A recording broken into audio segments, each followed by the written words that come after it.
Muy bien, abran su Biblia por favor al Evangelio según San Mateo en el capítulo 5, Mateo capítulo 5, y vamos a orar una vez más. Señor, al abrir tu palabra, enséñanos, oh Dios, a través de ella, esas cosas que tienes hoy, especialmente para el ministerio hispano de aquí de Calvary Chapel, San Diego, Señor, y especialmente para cada uno de nosotros, en donde quiera que nos encontremos.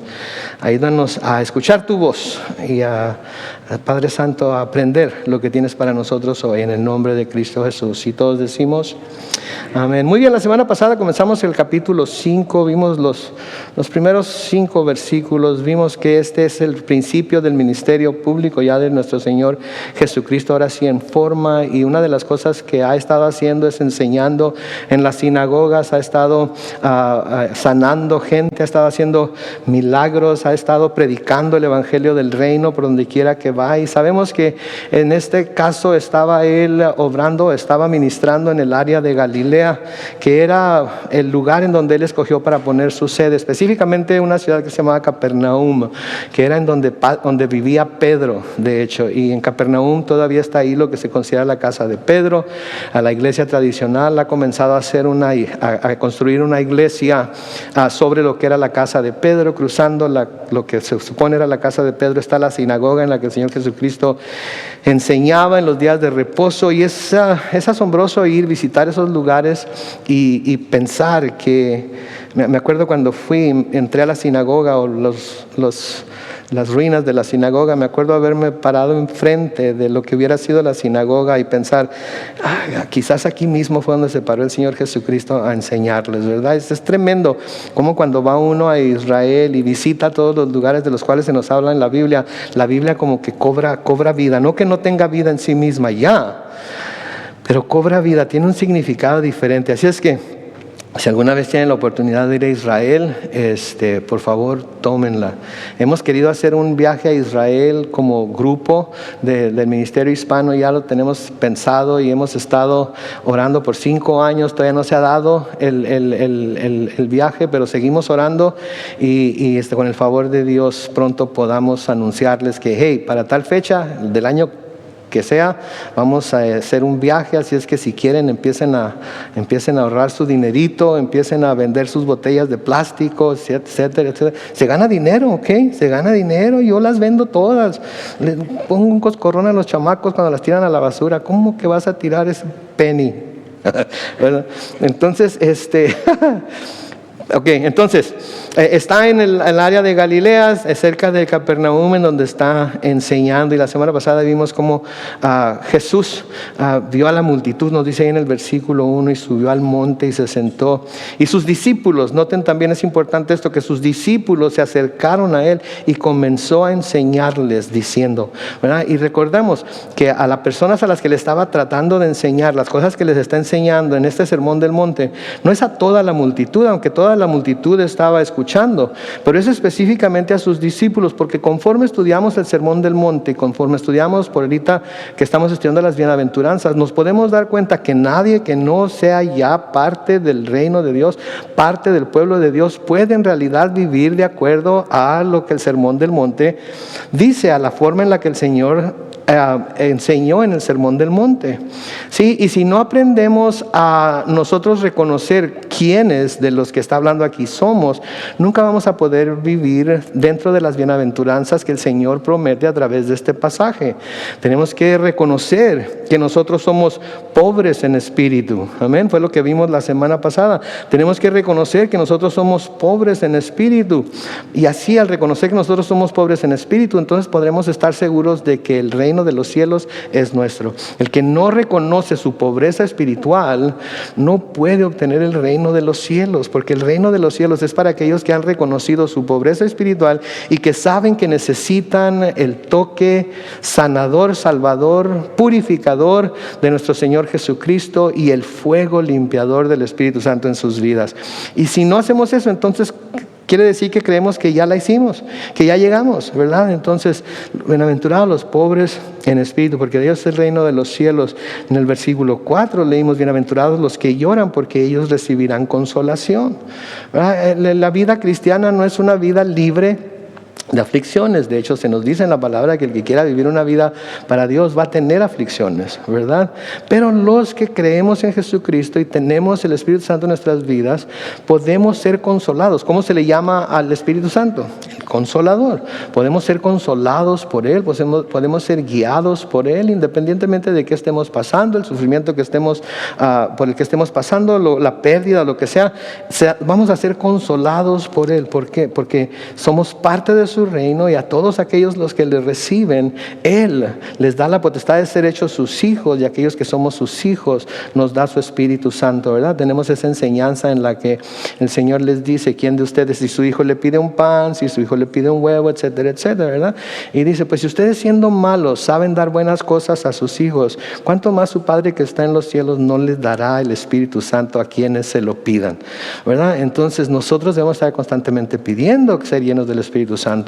Y cuando pasemos por esos valles de lágrimas, que todos los pasamos, vamos a poder aún así seguir firmes en los caminos del Señor. Y cuando estemos pasando por los montes de adoración y alabanza, en la que todo está bien, todo está como debe de estar, o como nosotros sentimos que debe de estar, vamos a poder alabar al Señor sabiendo que todo es por obra de Él en nuestras vidas y no por nada que nosotros hayamos hecho. Amén. Hoy llegamos allí al capítulo 5, la semana pasada también vimos el versículo 5, en donde dicen: bienaventurados los mansos, porque ellos heredarán la tierra. Y vimos lo que quiere decir manso, ¿verdad? Y si vimos el ejemplo perfecto de lo que es la mansedumbre, que es ¿quién? Nuestro Señor Jesucristo. Ser manso, ¿sí? Y de nuevo les dije, ¿verdad?, que mucha gente no quiere ser manso porque luego dice: no, pastor, es que si yo quiero ser manso, la gente me va a querer ver como menso, ¿verdad? Pero no es eso, ¿sí? Ser manso es saber que tenemos el poder para hacer algo, pero también tenemos el control para no hacerlo, aun cuando nosotros sepamos que pudiéramos hacerlo. Y el ejemplo perfecto de ello es el Señor Jesucristo. Y si decimos que manso o mansedumbre es igual a ser menso, entonces el Señor Jesucristo fue el más menso de toda la historia, ¿verdad? Porque tenía el poder para haberse salvado de la muerte tan horrenda que sufrió, de la persecución, de todo lo que le hicieron, pero mantuvo su poder en control.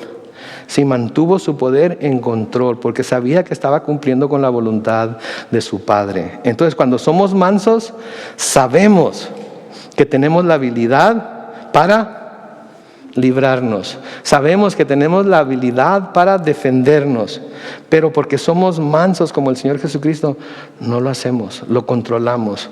Y como vamos a ver ahora, dejamos el juicio a quien sabe juzgar correctamente, que es Dios. Amén. Luego en el versículo 6, noten ahí el día de hoy, es que es en donde seguimos, sigue diciendo: bienaventurados los que tienen hambre y sed de justicia, porque ellos serán saciados. ¿Cuántos saben lo que es tener hambre? Esas veces que no ha comido en todo el día y anda, pero sí que qué bárbaro, que si no come algo, alguien va a pagar las consecuencias. ¿Okay? ¿Cuántos han sentido esa hambre? ¿Okay? O sed.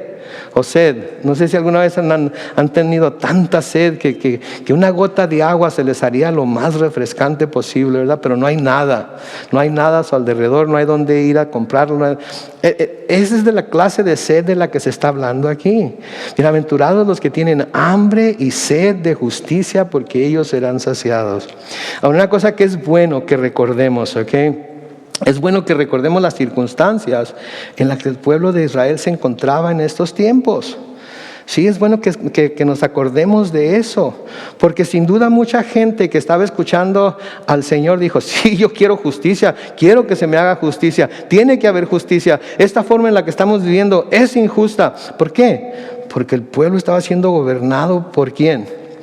Por el imperio romano. Estaba siendo gobernado por el imperio romano. Sí, estaba siendo gobernado por un imperio corrupto, por un imperio que adoraba dioses paganos, por un imperio que estaba dado a la corrupción. Sí, estaba gobernado y por líderes, por el gobierno romano, sí, pero también por los líderes judíos que también se habían corrompido, que también estaban tergiversando la palabra, que también se estaban aprovechando de las personas que decían creer en Dios para ponerlos bajo el yugo de la ley sin ellos mismos tener la habilidad para cumplir con la ley. Se les estaban cobrando impuestos que ellos consideraban injustos, porque los judíos a los únicos que sentían que se les tenía que pagar impuestos era a los sacerdotes para la manutención del templo, sus ofrendas, sus diezmos, de todo lo que tenían. Todas esas cosas tenían que ir al templo para pagar la manutención del templo y de los sacerdotes. Pero los romanos vinieron a imponerles, de ahí viene la palabra impuestos, tributos, ¿sí? Que ellos iban a usar para su propio imperio, para su propia, su propia vanidad, para sus propias obras, ¿sí?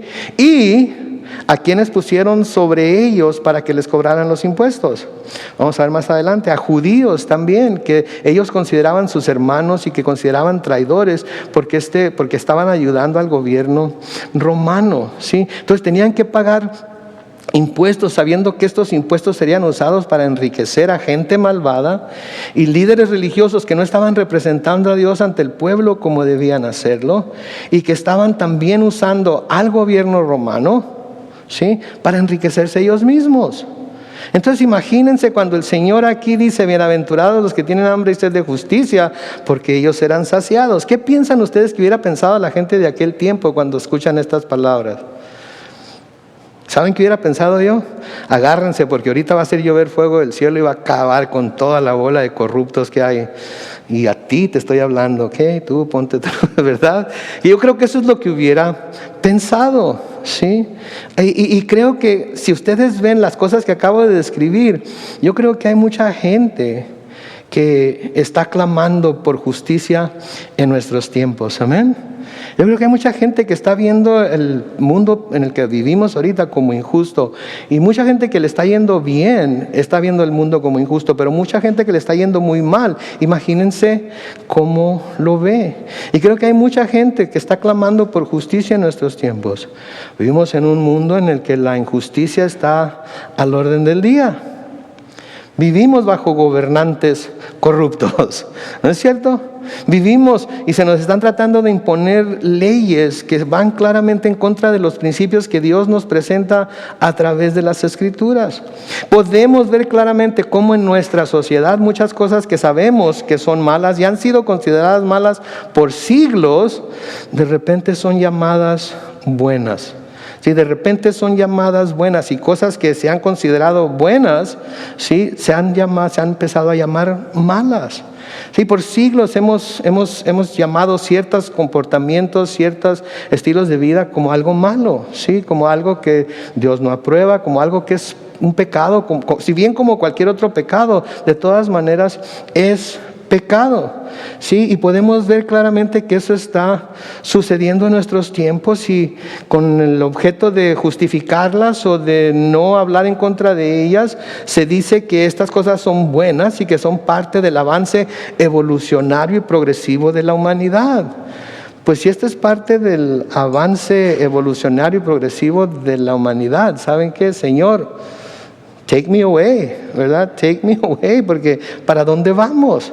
Digo, pudiéramos hablar de tantas cosas que ahorita se están viendo como buenas, que la palabra de Dios claramente dice que no son buenas, que van claramente en contra de las enseñanzas de las Escrituras, en contra de las enseñanzas de Jesús, en contra de las enseñanzas de los apóstoles, ¿sí? Sin hablar de todo lo que dice el Antiguo Testamento.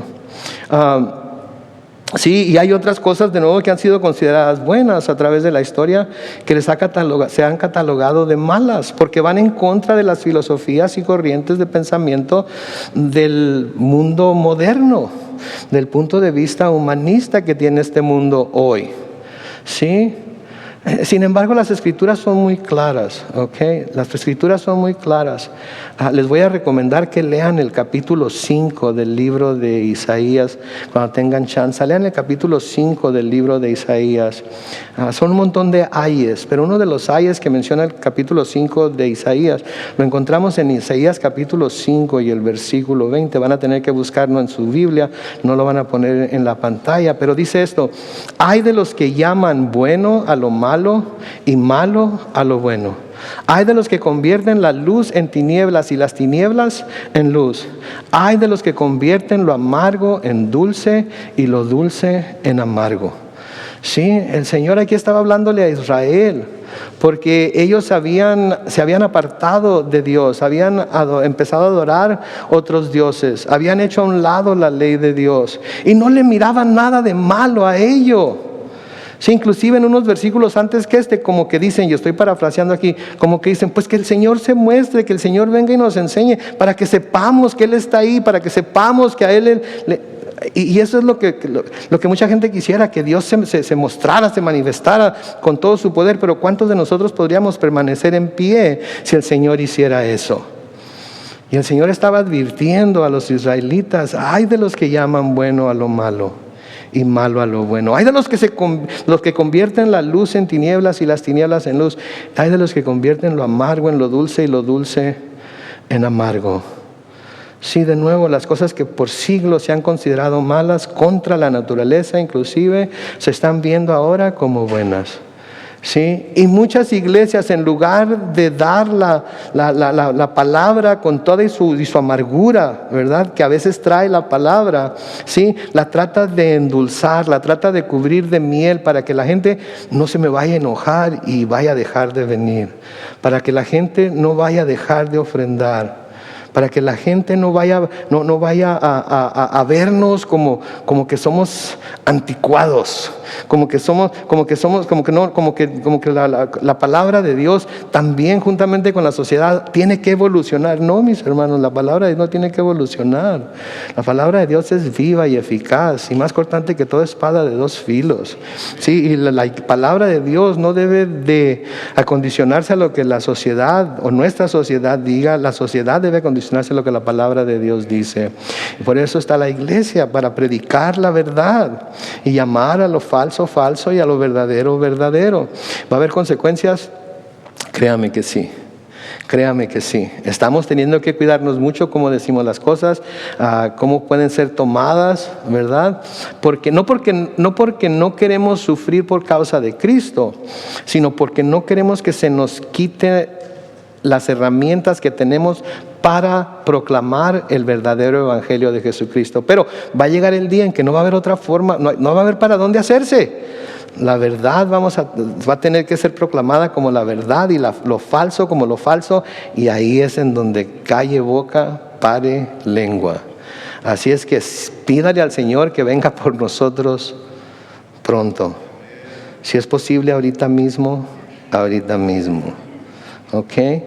Claro que lo digo así como que, pero no debe ser ahorita mismo. ¿Por qué? Porque hay mucha gente que Dios va a usarnos a nosotros para llevarles el mensaje del evangelio, y no tenemos que ser egoístas, ¿verdad? Entonces, cuando pensamos en todas estas cosas de las que estamos hablando, creo que los que somos cristianos, los que queremos honrar a Dios, los que queremos seguir las Escrituras, los que queremos ser obedientes, creo que como Lot, el sobrino de Abraham, vivimos abrumados por la desenfrenada conducta de los malvados, como dice segunda de Pedro capítulo 2 y el versículo 7.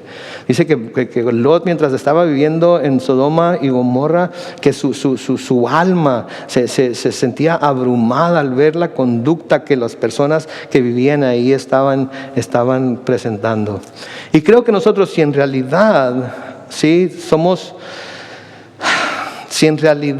hemos conocido al Dios justo y verdadero, al Dios santo y perfecto que la palabra de Dios nos presenta, nuestra alma, ¿sí?, tiene que sentirse abrumada cuando vemos la conducta desenfrenada de los malvados, cuando oímos acerca de los abortos, aunque el índice de abortos ha estado bajando a propósito, cuando hablamos acerca de la trata de personas, cuando escuchamos acerca de ellos, cuando escuchamos acerca del abuso de las drogas y cuando escuchamos acerca de cuántos jóvenes mueren por suicidio porque se sienten desesperados y atrapados en un hogar o en una sociedad que no les hace caso, que no les entiende o que no les da una salida, ¿sí?, para poder vivir una vida tranquila, para poder vivir una vida en la que la presión del mundo no es cada vez más grande y cada vez más pesada para tener que quedar bien con alguien o con algo, con alguna situación, ¿sí? Entonces, cuando pensamos en todas estas cosas, así como Lot, el sobrino de Abraham, vivimos abrumados por la desenfrenada conducta de los malvados. ¿Y cuál es la primera reacción? Nos enchilamos, ¿no es cierto? Nos enojamos. ¿Cómo es posible que esté pasando esto? ¿Cómo es posible que estos gobernantes no digan nada de esto? ¿Cómo es posible que acepten? El otro día, no van a decir que les dije, ¿ok? Pero miré en Facebook. A veces las cosas que uno ve en Facebook, en serio, que causan a un sacerdote que estaba hablándole a su congregación, que estaba hablándole del presidente que ahorita está en la Casa Blanca. ¿Cómo es posible? Y estoy parafraseando también lo que él dijo. ¿Cómo es posible que los obispos no digan nada? ¿Cómo es posible que los obispos sigan dándole comunión? ¿Cómo es posible que se llame a sí mismo católico cuando está, etcétera, etcétera, etcétera? Estaba enchilado el sacerdote. ¿Ok? Yo pensé que era un ministro pentecostal disfrazado como estaba hablando. Ok, porque el cuate estaba bien enojado, ¿sí? Y me imagino yo, y quiero pensar que todos los que hemos sido justificados en Cristo y que hemos sido transformados por Cristo y estamos siendo dirigidos por el Espíritu Santo, cuando vemos todas estas cosas, nuestro corazón debe de sentir así algo como repulsión, algo así como que ¿hasta cuándo, Señor? ¿Sí? Y sin duda yo creo que todos cuando hemos sentido eso hemos pensado en cómo dispensaríamos justicias nosotros sobre todos esos malvados, ¿no es cierto? Ay, suéltenmelo a mí, déjenmelo nada más 5 minutos, a mí y a él solos, ¿ok? No más dejen, cuando vimos que algún hombre violó a una niña o que alguna mujer está tratando de convencer niñas a que vayan y sean esclavas, etcétera, etcétera. Déjenme nada más 5 minutos con él. Nada más déjenme, y bueno, no solos, yo y un 2x4, ¿verdad? Por si está muy grandote, ¿verdad? Déjenmelo, suéltenme. ¿Cómo es posible que no hagan algo? Y sí, esa es la reacción que tenemos, es la reacción y debemos tenerla, no me malentiendan, debemos tenerla, ¿sí? Pero una de las cosas que las Escrituras nos dicen en Santiago capítulo 1 y el versículo 20, se nos dice que quien se enoja no promueve la justicia de Dios. Quien se enoja no promueve la justicia de Dios. Reina Valera 60 dice que la ira del hombre no puede promover la justicia de Dios. Porque nos enchilamos y ¿qué hacemos? Lo primero que somos cegados, ¿sí? Y empezamos a obrar de acuerdo a nuestra ira y no de acuerdo a la justicia. Son dos cosas muy diferentes. Nuestra ira no es igual a justicia y nuestra ira no es igual a la justicia de Dios. Entonces, ¿qué quiere decir el Señor Jesucristo aquí? Bueno, yo pienso y permítanme sugerirles que como creyentes, la justicia de la cual debemos tener hambre y sed es la justicia de Dios. Es la justicia de Dios. Porque escuchen esto, Él es el único que puede juzgar correcta y eternamente. Él es el único que puede juzgar correcta y eternamente. Déjeme decirle algo, por más enchilado que usted esté contra la maldad que hay en el mundo, nunca va a ser tan severo o severa contra esa maldad como Dios puede ser. Nunca. ¿Sí? Y como cristiano nunca va a poder mostrar la gracia y la misericordia que Dios puede mostrar. ¿Sí? Y somos llamados a las dos cosas. Entonces, como cristianos, como creyentes, la justicia de la cual debemos tener hambre y sed es la justicia de Dios, porque Él es el único que puede juzgar correcta y eternamente. Y déjeme decirle algo, deberíamos de darle gracias a Dios que la responsabilidad de juzgar al mundo no ha sido puesta sobre nosotros. ¿Okay? Pablo nos dice que vamos a juzgar ángeles. Pablo nos dice que debemos de juzgarnos los unos a los otros en la iglesia en cuanto a las cosas que estamos haciendo. Pero nunca vamos a tener que pasar sentencia o juicio eterno sobre ninguna persona. Y ¿saben qué? Yo le doy gracias a Dios. Porque yo sé a dónde mandaría la mayoría de la gente. Por eso no soy Dios. Y porque ustedes, si son seres humanos, tienen ese mismo corazón, por eso ustedes no son Dios. ¿Sí? Porque nosotros cortaríamos por parejo, ¿no es cierto? Timadamente. Cortaríamos pero Dios no es así. Dios no es así. Y Él va a juzgar correctamente. Noten lo que se nos dice en el Salmo 103 y el versículo 6. En el Salmo 103 y el versículo 6 dice: el Señor imparte justicia y defiende a todos los que sufren por la violencia. El Señor imparte justicia y defiende a todos los que sufren por la violencia. Pudiéramos preguntarnos, pero entonces, ¿por qué hay tanta violencia? Entonces, ¿por qué el Señor no se pone en medio de los que están?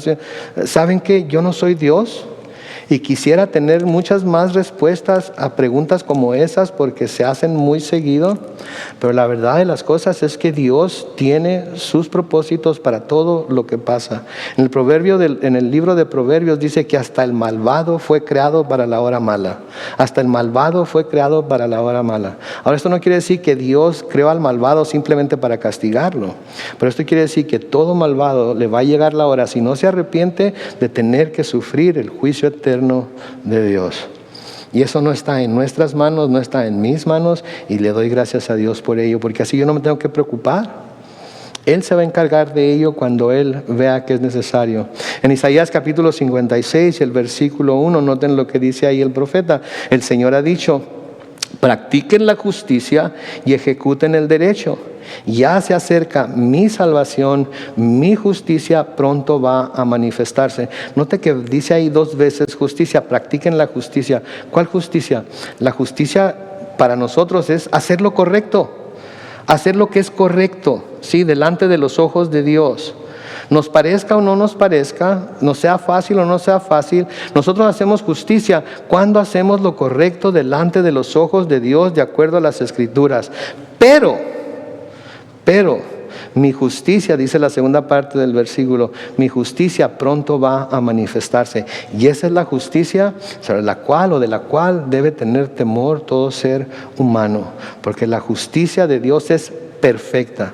La justicia de Dios no va a dejar ni una pequeña mancha de pecado sin ser cobrada, aunque el pecador no tiene por qué pagar por su propio pecado, porque Jesucristo ya pagó por él en la cruz.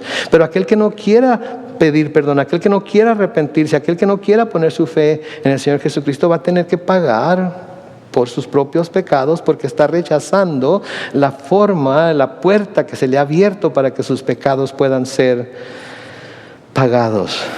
Entonces, practiquen la justicia, hagan lo que está correcto delante de Dios, ejecuten el derecho, no sean tramposos, quiere decir eso, ¿ok? Hagan las cosas bien, sí, pero se acerca la salvación del Señor y la justicia de Dios pronto va a manifestarse. En el Salmo 98 y el versículo 9, noten lo que dice ahí: el Señor viene a juzgar la tierra y juzgará al mundo con justicia y a los pueblos con rectitud. ¿Ok? El Señor viene a juzgar la tierra. ¿Sí? Él va a venir, Él va a ser el juez. Él es el juez perfecto. ¿Sí? Él es el juez perfecto. Y no debemos de buscar hacer las cosas nosotros en la carne, debemos de dejar las cosas en sus manos, porque Él va a juzgar correctamente y no de acuerdo a sus sentimientos, ¿sí? Hablando de nuestro Señor Jesucristo, el apóstol Pedro nos dice en 1 de Pedro 2 y el versículo 23, nos dice que cuando lo maldecían, no respondía con maldición. Cuando sufría, no amenazaba, sino que remitía su causa al que juzga con justicia. En otras palabras, él lo estaban golpeando y él no tenía todo el poder del universo para volverse contra ellos y darles de garrotazos a todos en la cabeza. No lo hizo. Lo maldijeron, lo escupieron, se rieron de él, y él tenía toda la habilidad y todo el poder para mandar y llamar legiones de ángeles del cielo para que acabaran con todos en un segundo. No lo hizo. ¿Por qué? Porque él iba a remitir su causa al que juzga con justicia, que era ¿quién? Su Padre. ¿Sí? Y aún así, ¿cuál fue la oración que hizo Jesús en la cruz por todos aquellos que estaban causándole todo este dolor? Padre, perdónalos porque no saben lo que hacen. Esa es la justicia de la cual debemos tener hambre y sed, la justicia de Dios. Sí, porque cuando Él venga, entonces vamos a poder esperar que se haga verdadera justicia. Sí, entonces vamos a poder contar con que la verdadera justicia va a ser llevada a cabo. Y no va a importar quiénes sean los culpables. Él va a impartir justicia sobre todos de acuerdo a la vara con la que Él mide, no de acuerdo a la vara con la que nosotros medimos. Porque la vara con la que nosotros medimos a menudo puede no ser tan severa, ¿no es cierto? Porque si yo quiero castigar a alguien o hacerle justicia a alguien que ha cometido el mismo crimen que yo he cometido, ¿cómo voy a querer que se le trate para que cuando se descubra mi crimen, ser tratado yo? ¿Cómo voy a querer que se le trate? Que caiga todo el peso de la ley sobre él o ella, que lo manden a la cárcel por toda la vida, que le sentencien a la silla eléctrica. Si yo sé que yo he cometido el mismo crimen, la misma falta que él, ¿saben qué voy a decir? Ay, tengan misericordia de él, tengan misericordia de ella. ¿Por qué? Porque sabemos de qué pata cojeamos, ¿no es cierto? Entonces vamos a ser muy imparciales. No vamos a poder imponer justicia como Dios. A Dios nadie lo va a poder engañar. ¿Sí? A Dios nadie va a poder verlo sacarle la vuelta. Dios sabe cómo somos. ¿Sí? Y Dios es justo. Pónganse a pensar. Si nosotros no nos hubiéramos arrepentido de nuestros pecados, ¿cómo nos iba a juzgar Dios? Calle boca, ¿verdad? Al menos yo sé que al derechito, sin tentar baranda, como decimos, pero sí directamente, ¿ok? Pero el Señor fue tan justo, que puso todo mi pecado y su pecado sobre los hombros de su Hijo Jesús, y sobre los hombros de su Hijo Jesús los castigó absolutamente todos. Y ahora por Él hemos sido nosotros declarados justos. Así es que cuando digamos, es que tengo hambre y sed de justicia, no se acelere mucho, ¿ok? Piense en realidad si quiere justicia. Si lo que busca es justicia, no se enoje, déjeselo a Él. Busquen en su Biblia, por favor. Vamos a ver 2 pasajes que quiero que busquen en su Biblia. 3 pasajes. El primero está en Isaías capítulo 11, los versículos 1 al 5. Y aquí nos está hablando del reinado del Mesías. Isaías capítulo 11, versículos 1 al 5.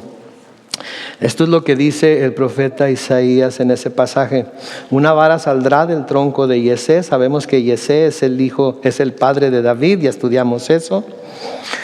Un vástago retoñará de sus raíces. Sobre él reposará el espíritu del Señor, el espíritu de sabiduría, de inteligencia, el espíritu de consejo y de poder, el espíritu de conocimiento y de temor del Señor. Versículo 3. Su deleite será temer al Señor. Noten esto: no juzgará según las apariencias, ni dictará sentencia según los rumores. Deténganse ahí. No juzgará según las apariencias. Cómo tenemos la habilidad para aparentar ser los más santos de todos los santos, ¿no es cierto? Especialmente cuando estamos aquí en la iglesia. Uy, qué bárbaro, somos tan santos.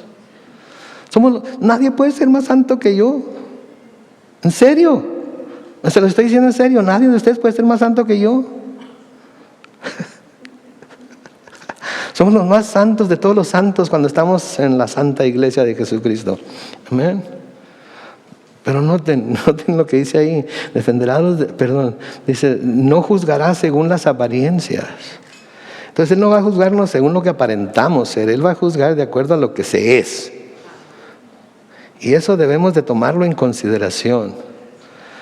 Y no para temer y tratar de hacer cosas buenas que contrarresten las malas, sino para decir, Señor, tú me conoces, no hay nada que te pueda esconder a ti.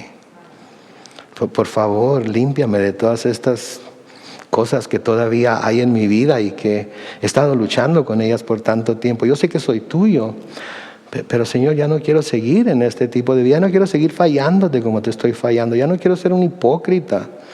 Ya no quiero aparentar una cosa cuando estoy dentro de lo que se considera que es la iglesia, cuando yo mismo soy parte del cuerpo de Cristo que se llama iglesia. Él no va a juzgar de acuerdo a las apariencias, ni dictará sentencia según los rumores. Señor, ¿por qué te fijas en mí? ¿No has visto al hermano fulano de tal? ¿No te has dado cuenta de lo que anda haciendo? Señor, ¿por qué sobre mí sí dejas caer el martillo con tanta fuerza, pero sobre aquella persona que está allá, que yo sé en los pasos que no quiero decir nada? ¿Por qué no lo ves a él? Cuando el Señor Jesucristo separó a Pedro y le preguntó, Pedro, ¿me amas? Etcétera, etcétera. Y entonces, le dio a entender cómo iba a morir. ¿Se acuerdan Pedro? ¿Qué dijo? ¿Y este qué onda? Preguntando por Juan, ¿y este qué? A mí me va a pasar todo eso, ¿y él? Él está más joven que yo, él puede aguantar más. A él no le va a dar ¿Y qué le dice el Señor? Dice, sabes que tú no te preocupes por él, yo me voy a encargar de él. Pero nosotros es la tendencia que tenemos como, ¿y este? ¿Y a él por qué no le dices nada? Como los dos hermanos que el papá los llama para corregirlos y quiere saber quién hizo algo, ¿no? Dependiendo de lo que se haya hecho, el papá conoce de qué pata cojea cada uno, ¿verdad? Y los dos están codeándose ahí. Ándale, confiesa, porque si no nos va a tocar a los dos. No, pues tú también hiciste, tú también participaste. Sí, pero no tanto como tú. Ándale, dile que tú fuiste, ¿verdad? ¿Sabes qué? A mí se me hace que fuiste tú, Carlos Manuel. Y yo, pues, queriendo ser buen hermano, ¿verdad? Ok. Pero él también. Y así somos a veces. Él no va a juzgar, ¿sí? No va a juzgar según las apariencias, ni va a sentenciar según los rumores. Versículo 4, noten lo que dice: defenderá los derechos de los pobres y dictará sentencias justas en favor de la gente humilde del país. Su boca será la vara que hiera la tierra. Sus labios serán el ventarrón que mate al impío. La justicia y la fidelidad serán el cinto que ceñirá su cintura. Este es el Señor Jesucristo cuando vuelva. Por eso debemos estar advirtiendo a los pecadores que se arrepientan ya, que hoy es el día de salvación, que hoy es el tiempo aceptable. Por eso debemos estar hablando con nuestros seres queridos y con nuestros familiares cuando se abre la oportunidad para hacerlo. Mira, este es Dios, y yo sé que no se habla mucho de este Dios, pero este es el Dios al que vas a tener que ir delante de Él para dar razón de lo que hiciste en la carne, sea bueno, sea malo. En realidad quieres aparecer delante de Él sin un abogado defensor. Sí, el buen juez, cuando un criminal se quiere defender a sí mismo, el buen juez le aconseja que contrate un abogado defensor, porque sabe que el criminal por sí mismo no se va a poder defender como debería defenderse. El Señor no solamente nos dice que contratemos a un abogado defensor, Él nos proporcionó al abogado defensor en la persona de su Hijo Jesucristo. Así es que no tenemos por qué comparecer delante de Dios con nuestra propia justicia cuando podemos ir cubiertos de la justicia de su único Hijo. Sí, y sabemos que si Él va delante de nosotros, Él nos va a defender. Entonces, versículo 4 de nuevo: defenderá los derechos de los pobres y dictará sentencias justas en favor de la gente humilde del país. Su boca será la vara que hiera la tierra, sus labios serán el ventarrón que mate al impío. La justicia y la fidelidad serán el cinto que ceñirá su cintura. Tenemos hambre y sed de justicia, tenemos que esperar a que el Señor Jesucristo venga para que esa justicia pueda ser saciada, para que esa hambre y esa sed pueda ser saciada. No va a haber nada que se pueda hacer de este lado del cielo que va a traernos la satisfacción en cuanto a justicia se refiere, que la justicia de Dios va a traer. En el Salmo 17, búsquenlo en su Biblia, esta es una plegaria en la que David pide protección a Dios. Y está hablando precisamente de todos aquellos que lo andan persiguiendo, de todos aquellos que andan detrás de él, que lo quieren matar. En el Salmo 17, en los versículos 7 al 15, en la Biblia Reina Valera 60, dice, noten lo que dice: muestra tus maravillosas misericordias, tú que salvas a los que se refugian a tu diestra, de los que se levantan contra ellos. Guárdame como a la niña de tus ojos, escóndeme bajo la sombra de tus alas, de la vista de los malos que me oprimen, de mis enemigos que buscan mi vida. Versículo 10, envueltos están con su grosura, con su boca hablan arrogantemente. Han cercado ahora nuestros pasos, tienen puestos sus ojos para echarnos por tierra. Son como león que desea ser presa y como leoncillo que está en su escondite. Noten el versículo 13, levántate, oh Jehová, sal a su encuentro, póstrales, libra mi alma de los malos con tu espada, de los hombres con tu mano, oh Jehová, de los hombres mundanos cuya porción la tienen en esta vida y cuyo vientre está lleno de tu tesoro, sacian a sus hijos y aún sobra para sus pequeñuelos. Noten lo que está diciendo aquí David. Estos hombres tienen toda la de ganar, tienen todo lo que pudieran querer tener, tienen todo para poder sostenerse a sí mismos y sostener a sus hijos, y no solamente sus hijos, sino sostener a sus nietos. Tienen todo lo necesario, sin embargo no se apartan de la maldad, quieren más. No dejan sus malos caminos, aparte de que los has bendecido como los has bendecido. Sí, pero luego noten el versículo 15. En cuanto a mí, en lo que a mí concierne, el anhelo más grande que yo tengo, sí, todo eso pasa por mi mente, pasa por mi corazón, pero el anhelo más grande que yo tengo es que veré tu rostro en justicia. Estaré satisfecho cuando despierte a tu semejanza. ¿Cuándo vamos a despertar a la semejanza de Dios en realidad? De nuevo en ese estado en el cual Él creó al hombre en el principio. ¿Cuándo? Cuando estemos en su presencia, de una manera o de otra. ¿Sí? Por eso David dice aquí, en cuanto a mí, yo veré tu rostro en justicia. Y yo sé que voy a ver tu rostro, yo sé que voy a ver que tú eres justo. Sí, yo sé. Sí, y también sé que no voy a estar satisfecho aquí en la tierra. No voy a estar satisfecho hasta que un día despierte a tu semejanza. Sí. Es como Pablo en el libro de Filipenses, cuando dice que todo lo tiene por basura, cuando dice que nada lo tiene en gran valor o en gran estima.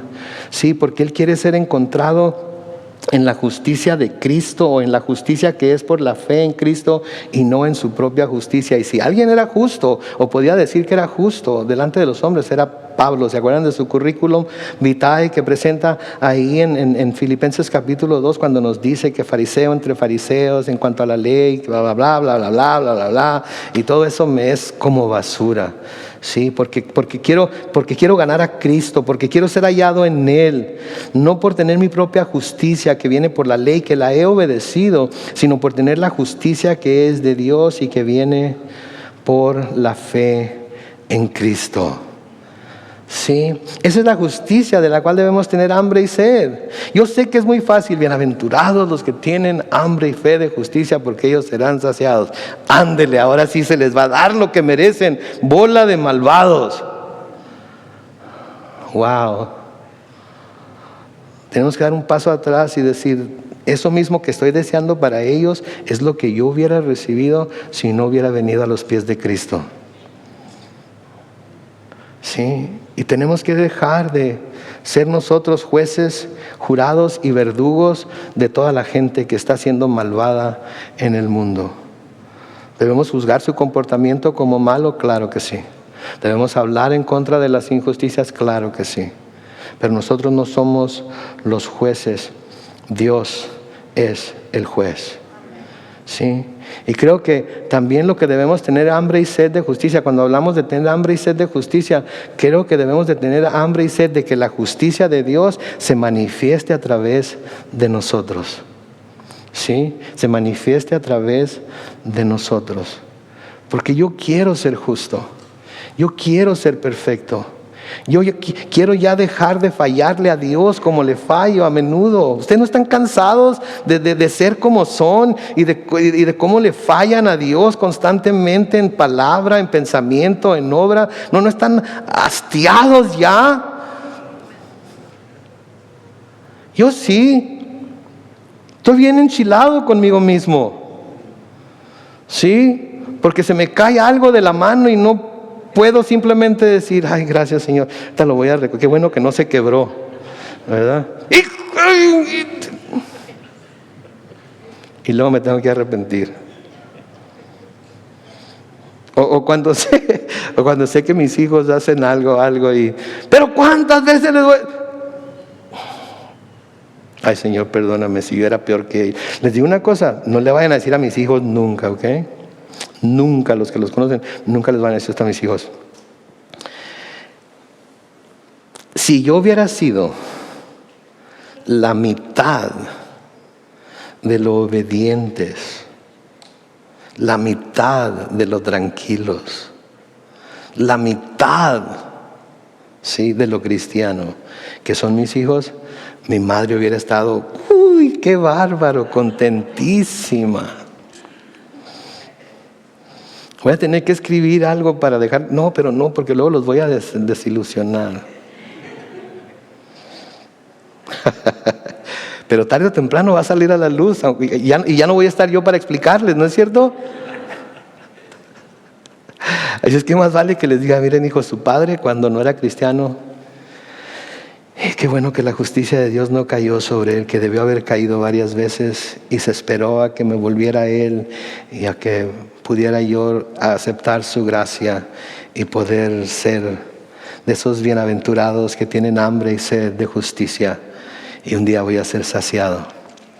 Porque no solamente quiero que la justicia de Dios caiga sobre los malvados, sino que quiero yo también poder ser transformado y ser hecho justo, como mi Dios es justo y perfecto. Pero es como dice David en el Salmo 17 y el versículo 15, ¿se acuerdan? En cuanto a mí veré tu rostro en justicia, estaré satisfecho cuando despierte a tu semejanza.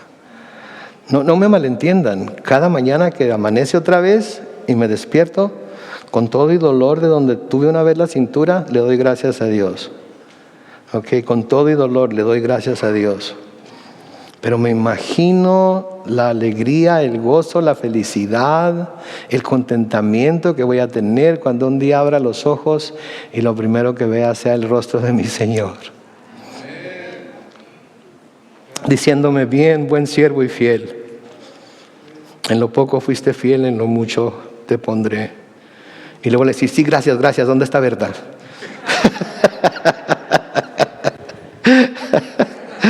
Oh Dios. Sí me estoy dando a entender, mis hermanos. Sí, porque muchas veces estas cosas son tan mal interpretadas, son que terminamos sin en realidad entender lo que el Señor está diciendo aquí. En el versículo 7, noten, va muy de la mano con lo que estamos viendo, ¿sí? Bienaventurados los que misericordiosos. ¿Por qué? Porque ellos serán tratados con misericordia. ¿Cuántos de nosotros queremos ser tratados con misericordia de parte de Dios todos los días de nuestra vida? Levanten la mano, por favor. Quiero saber, ¿cuántos quieren ser tratados con misericordia por Dios todos los días de su vida? Entonces, para ser tratados con misericordia, ¿qué tienen que hacer? Ser misericordiosos. Ser misericordiosos. Sí, así es como vamos a ser bienaventurados, así es como vamos a poder tener una vida en la cual podamos considerar que es una buena aventura, podemos ser dichosos, podemos ser felices, de tantas formas que se traduce la palabra que aquí se dice bienaventurados misericordiosos, porque ellos serán tratados con misericordia. Ahora, implica aquí que primero nosotros tenemos que tratar a las personas con misericordia para nosotros recibir misericordia, ¿cierto? Esto es lo que parece que implica aquí. Pero ¿cuántos de nosotros ya recibimos la misericordia de Dios y Él nos ha salvado por su gracia? Entonces, si ya recibimos la misericordia de Dios, entonces ya no hay vuelta de hoja. Nosotros tenemos que ser misericordiosos porque hemos experimentado ya esa misericordia, ¿no es cierto? Y tenemos que ser misericordiosos con todo mundo. Con todo mundo. Porque el Señor fue misericordioso con nosotros. Y el Señor tiene promesas para aquellos que somos misericordiosos. En Proverbios capítulo 14 y el versículo 31 dice: oprimir al pobre es afrentar al Creador. Tener misericordia del pobre es honrar a Dios. En otras palabras, cuando nosotros no nos encargamos del pobre, estamos como quien dice avergonzando a Dios, ¿ok? Eso es lo que quiere decir afrentar. Y este camarada se dice que es cristiano, pero mira nomás cómo trata a los pobres. Mira nomás cómo es cuando se le dice que hay una necesidad. Mira nomás cuando se trata de ser espléndido con su tiempo, con su talento, con su tesoro, para ayudar a los que son menos afortunados que él o ella. Me imagino a Dios, y no estoy diciendo que así es, ¿ok? No me vayan a decir que luego yo estoy... Pero me imagino si fuera Dios como yo, ¿sabes qué? Mejor ni digas que eres cristiano, ¿ok? Mejor no andes diciendo que eres hijo mío, ¿ok? Porque un hijo mío no se comporta así. Pero se dan cuenta que Dios no hace eso. Dios, aunque a veces nos comportemos así, Dios nos trata con misericordia y nos enseña y nos pone en el camino correcto. Entonces, oprimir al pobre es afrentar al Creador. Tener misericordia del pobre es honrar a Dios. ¿Cuántos queremos honrar a Dios aquí en este lugar hoy? Entonces, una de las cosas que podemos hacer, y es tan fácil, ¿sí?, es tener misericordia del pobre. ¿Por qué está pobre? ¿En realidad le importa por qué está pobre? No, es que han de andar de borracho, de alcohólico, por eso, han de andar de drogadicto, por eso está así como está. Que no le importe a usted. Usted trae un par de dólares en su bolsa y alguien le está pidiendo, déselos en el nombre de Jesucristo. Y dígales, ¿puedo orar por ti? ¿Qué más necesitas? Sí, porque el Señor va a poner esas personas en nuestro camino para que nosotros lo honremos, al nosotros honrarlos a ellos. En Colosenses capítulo 3, los versículos 12 y 13 dice: por tanto, como escogidos de Dios, santos y amados, revístanse de entrañable ¿qué? Misericordia, de benignidad, de humildad, de mansedumbre. Las cosas que hemos estado viendo, que son bienaventuradas las personas que manifiestan estas cosas, y de paciencia. Versículo 13: sean mutuamente tolerantes. Si alguno tiene una queja contra otro, perdónense. ¿Cómo? De la misma manera que Cristo los perdonó. De la misma manera que Cristo los perdonó. ¿Merecían el perdón de Cristo? No. ¿Querían el perdón de Cristo?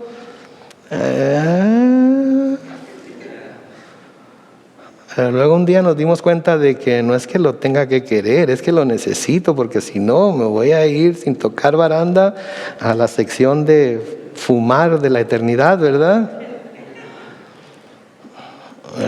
Pero ni el perdón que el Señor nos ofrecía lo queríamos en algunos tiempos de nuestra vida. ¿Se dan cuenta ustedes entonces de lo misericordioso que es el Señor? Y por eso nos llama a ser misericordiosos a nosotros también. Por último, aquí esta tarde, si quieren saber el secreto para complacer a Dios en realidad, quieren saber el secreto para que Dios siempre esté, qué bárbaro, este es mi hijo, así como con Job, este es mi hijo, esta es mi hija. ¿Quieren saber el secreto? Porque está muy fácil en realidad. Si nos hacemos nosotros a un lado y dejamos que Él obre en nosotros por el poder de su Espíritu Santo, lo podemos hacer, lo podemos lograr. Porque acuérdense, los caminos del Señor, los justos los siguen, pero ¿quiénes tropiezan en ellos? Los rebeldes. ¿Se acuerdan? Lo vimos el martes. ¿Ya se les olvidó? Los rebeldes tropiezan en ellos, ¿sí? Entonces, si hacemos esto, entonces el Señor se va a agradar con nosotros. Y tengo que decir esto: no es que queramos que el Señor se agrade con nosotros para que no nos vaya a juzgar o castigar. Eso ya está, eso ya estuvo. No hay ni por qué tener temor de eso, porque si estamos en Cristo hemos sido justificados en Él. Amén. Porque al que no conoció pecado, lo hizo pecado por nosotros, para que ahora nosotros seamos la justicia de Dios. Entonces, si está en Cristo, ya está justificado. Se oyó muy raquítico el amén. Si está en Cristo, ya está justificado. Ok, entonces esto no es para ser justificados por Dios, esto es porque queremos agradar a Dios. Amén. Miqueas, capítulo 6 y el versículo 8, sin duda lo tienen subrayado en su Biblia, pero lo vamos a leer juntos. Hombre, y cuando dice hombre está hablando del género humano. Hombre, el Señor te ha dado a conocer lo que es bueno y lo que Él espera de ti. Y que no es otra cosa que hacer justicia, amar la misericordia y humillarte ante tu Dios. ¿Se fijan ahí? Justicia. ¿Tenemos hambre y sed de justicia? Busquemos ser saciados por la justicia que solamente Dios puede dar. Amén. Debemos amar la misericordia, porque al menos que seamos misericordiosos, así como el Señor fue misericordioso con nosotros, no vamos a recibir misericordia. ¿Qué quiere decir esto entonces? ¿Que voy a perder mi salvación? No. Pero como todo padre que ama a su hijo, Dios va a tener que corregirlo, y a veces la corrección de Dios es bastante severa, ¿verdad?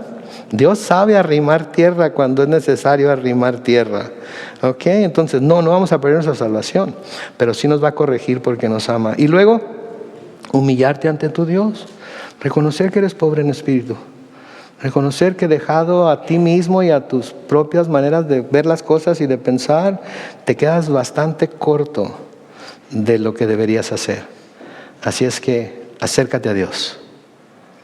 ¿Sí? Ten hambre y sed de su justicia. ¿Sí? Y sé misericordioso, porque si eres misericordioso, entonces también recibirás misericordia. Amén. Vamos a orar. Padre Celestial, te damos tantas gracias, Señor, en esta tarde por tu amor, por tu gracia, por tu misericordia, por tu palabra. Oh Dios, cada vez que nos reunimos para cantar a tu nombre, para alabarte, para adorarte, Señor, para presentar nuestras ofrendas, para hacer todo aquello que hacemos porque queremos bendecirte a ti, tú lo devuelves todo a nosotros con creces y nos bendices más de lo que pudiéramos esperar, Señor, especialmente cuando escudriñamos tu palabra. Así es que hoy, oh Dios, al haber estudiado estos versículos de las bienaventuranzas que hemos estudiado, te pedimos, oh Dios, que por el poder de tu Espíritu los grabes en nuestro corazón, podamos meditar en ellos a través de esta semana y podamos vivir conforme a lo que se nos dice ahí, no por temor a que vayamos a perder nuestra salvación, sino porque queremos agradarte en todo lo que hacemos mientras caminamos por esta tierra.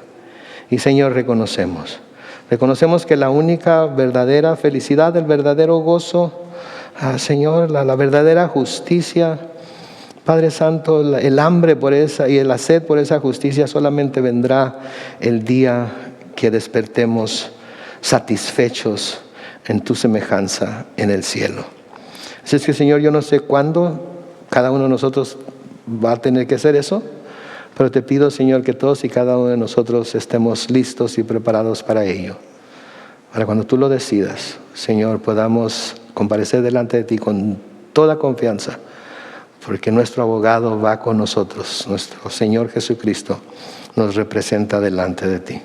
Bendecimos tu nombre, Señor, y te damos toda la honra y la gloria. Lo hacemos en el nombre glorioso de Cristo Jesús. Y todos decimos amén.